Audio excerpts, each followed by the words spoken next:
Whenever I talk about the problem of DEI in video games, it's not because I'm saying that there's certain groups that should never be represented in games or there's some stories that you can't tell.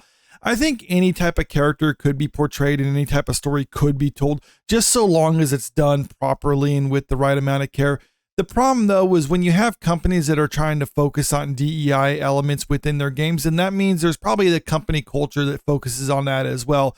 And the issue with that is when you have a company that's trying to hire the people that basically check the right boxes, as opposed to hiring the people who are best for the job, well, then you might not necessarily be producing the quality content that they probably should be producing.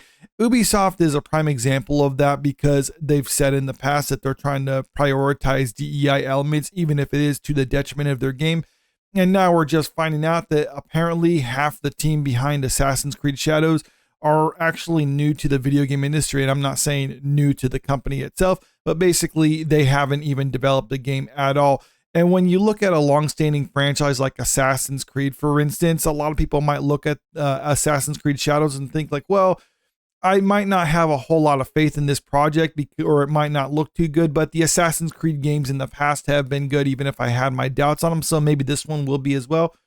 The issue, though, I have with that is you can't actually take into account what they've done in the past because with a new creative team working on it, well, then you're going to have basically a brand new game from a new studio, essentially. Half of Assassin's Creed Shadows devs have never made a game before. This is a headline according to The Gamer. Around half of Assassin's Creed Shadows development team have never made a game before. That's according to series executive producer Mark Alexis Kute. Speaking during the XDS 24 Fireside keynote, Kute shared details on the team's current makeup and the development of Assassin's Creed Shadows. It's been a slightly troubled development cycle for Assassin's Creed Shadows, despite very strong pre-orders. Backlash from a vocal minority about the game's protagonist has persisted, causing members of the development team to speak out. And just to be clear, they said that it had very strong pre-orders. That was some rumors that were going around back in May. This headline right here, you can see Assassin's Creed Shadows pre-orders already looking very strong. There was no concrete figures to actually prove that. That's just kind of what they were saying at the company. Of course, then back in August, we started getting some insider information saying that the pre-orders were actually pretty low. And it was around this time frame too that the Ubisoft title Star Wars Outlaws failed to actually capture audiences and end up, I think, only selling a couple million copies in total. So pretty detrimental to Ubisoft. And then they also announced that they're going to be delaying the release of Assassin's Creed Shadows. Now, we don't necessarily know if these insider numbers that are being reported about the poor pre-orders for Assassin's Creed Shadows are accurate.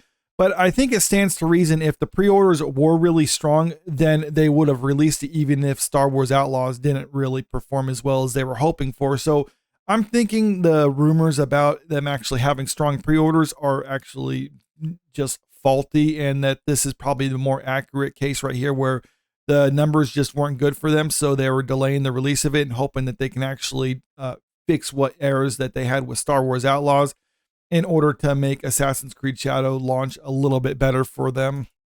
And then also talking about how it was just a vocal minority complaining about the protagonist. It really wasn't necessarily a vocal minority. You can look at their trailers that they've launched for it. Pretty much everything that they have is putting out has been getting ratioed for them. And a lot of Asian gamers have been upset about the way that they're basically revising their history using inappropriate imagery and other things like that. So there's been quite a bit of backlash surrounding this game, pretty much from everyone.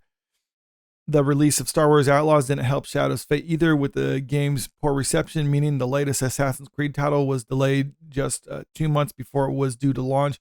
And that is something right there. It was only supposed to come out in a couple months, but they had to push it back another 5 months or 6 months or so. I forget exactly what, in order to, they just say, kind of polish it up a bit. We don't know what that will entail, but presumably there was a lot of bugs and errors that they knew was actually present in Star Wars Outlaws, and they released it anyway. They got a lot of pushback as a result of all that. So now they're delaying Assassin's Creed Shadows because they don't want to have the same backlash.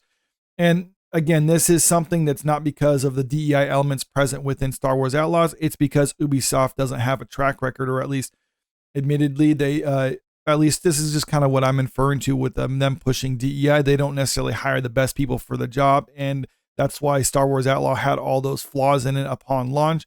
And I'm thinking there's a lot of that present within Assassin's Creed Shadows, especially with this news that half the people working on it have never developed a video game before.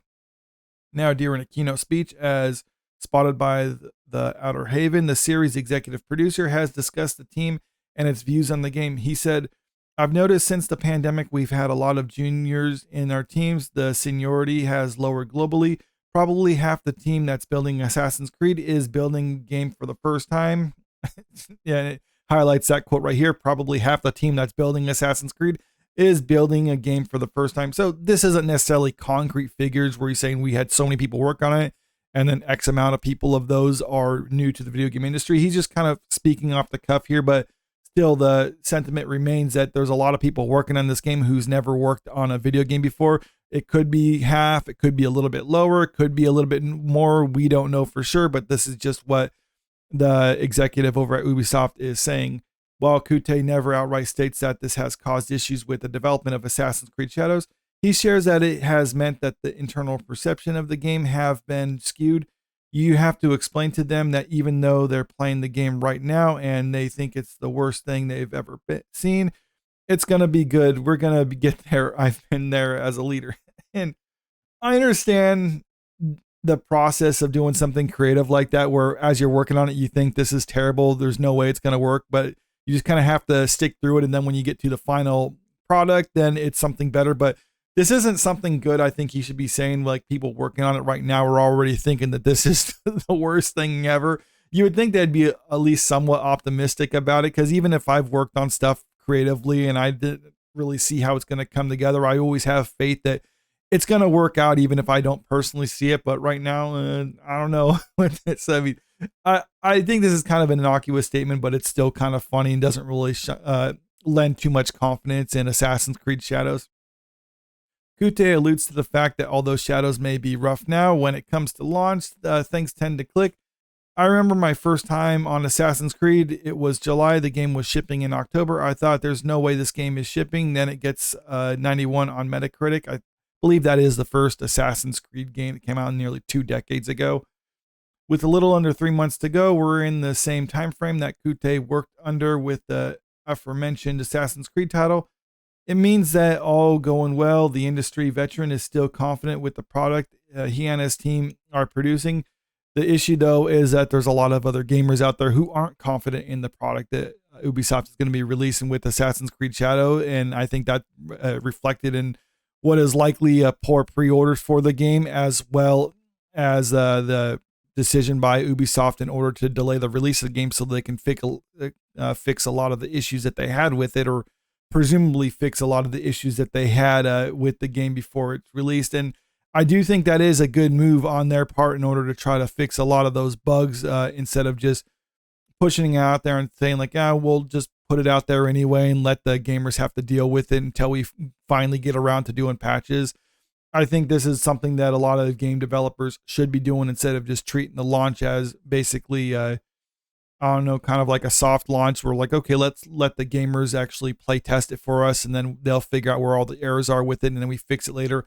I think games should be completed upon launch. I actually would like the idea that you can't actually do anything to the game after it's launched, maybe with DLC content where it's expanding it, not because they need to release patches for it because there's problems with it. But still, I don't have a whole lot of confidence in what Ubisoft is doing, because we've seen with a lot of their games in the past, like I said at the start of the video, I think it can be laid at the feet of DEI because they're not hiring the best people for the job. They're just hiring the best people that they think check the right boxes. And the reason why there's so many new people working at the company, because their DEI department's basically ousted a lot of the talented people who've been working there in the past, the people who don't necessarily fit the mold that they're trying to create for their company. So as a result, you have a lot of new people there who don't necessarily know what they're doing within this industry. Yeah, they might be talented in some way, shape, or form, but they're the most talented people who check the right boxes as opposed to the most talented people in general. And that's just a recipe for a disastrous game when you have people like that working on it. But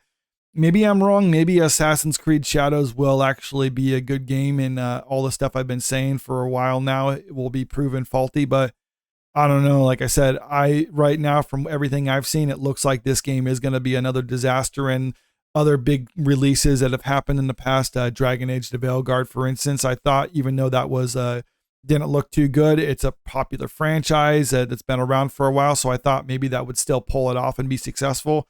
Turns out that one was a huge bomb for them as well. So maybe Assassin's Creed Shadows will pull it off and be successful, but just looking at it from here, it looks like that's going to be another disaster for Ubisoft and the latest in a string of disasters for the company. But let me know what you think about all this in the comment section below. And if you can, click that subscribe button if you want to stay up to date with the latest entertainment news. And don't forget to click that like button and share this video out there because it really helps out with the channel. Thank you.